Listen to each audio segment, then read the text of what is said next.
এই মুহূর্তে সবচেয়ে বড় খবর এইচডি লাইভ 24/7 এ এবং নিবিসিংহ যতনি সেলাই কখতুমা এইচডি লাইভ 24/7 इस वक्त की सबसे बड़ी खबर। Breaking news now on HD live 24/7।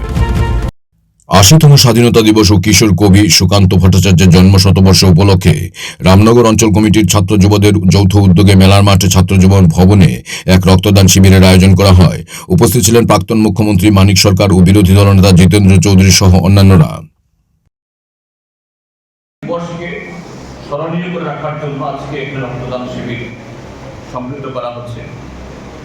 রক্তদান সম্পর্কে আমাদের দেশে যে রক্তের প্রয়োজনীয়তা সম্পর্কে যে কিছু কিছু লেখালেখি হয়, সেখান থেকে যা জানা যায়, আমাদের দেশে প্রায় প্রতি বছর 16 মিলিয়ন ইউনিট, অর্থাৎ 1,60,70,00,000 এরকম ইউনিট রক্ত প্রয়োজন।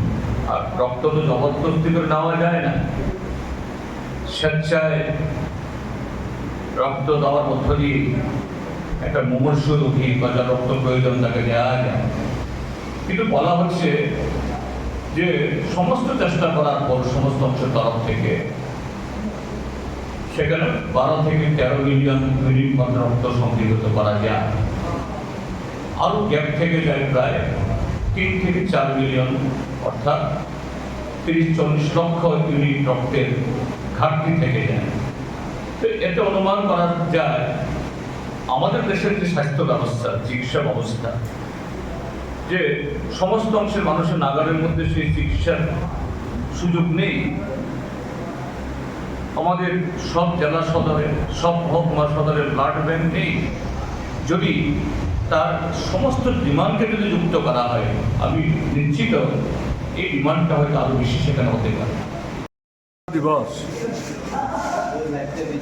কততম স্বাধীনতা? 80। স্বাধীনতা দিবস উপলক্ষে সারা দেশের মানুষ এবং আমাদের ত্রিপুরার সমস্ত অংশের জনগণের উদ্দেশ্যে আন্তরিক প্রীতি এবং শুভেচ্ছা জানাচ্ছি। স্বাধীনতা সংগ্রামে যারা জীবনদান করে গেছেন তাদের স্মৃতি আজকের দিনে বিশেষ করে শ্রদ্ধার সাথে স্মরণ করছি।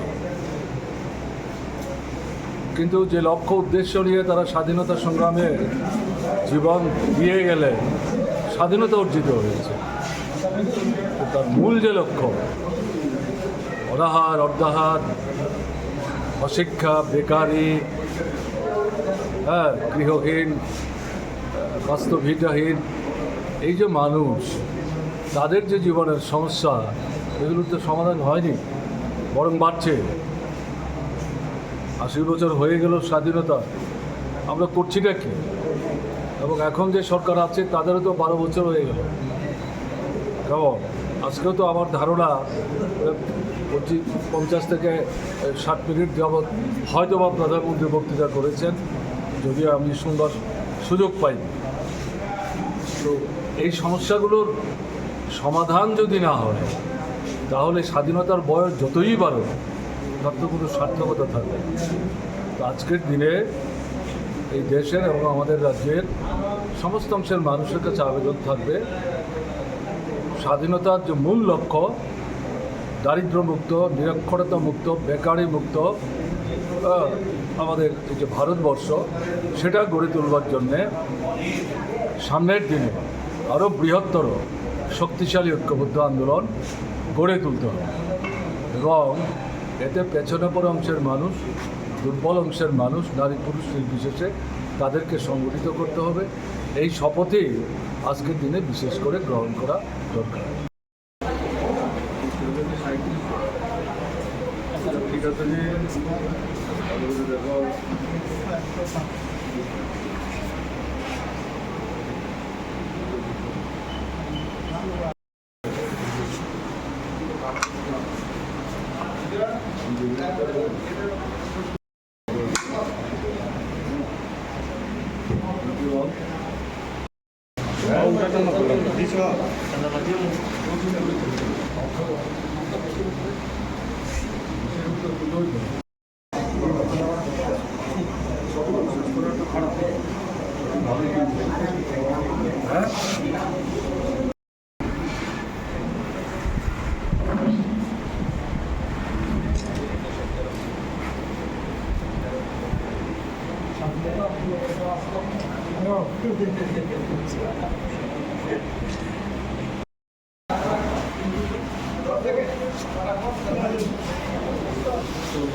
Report AGT Live 24/7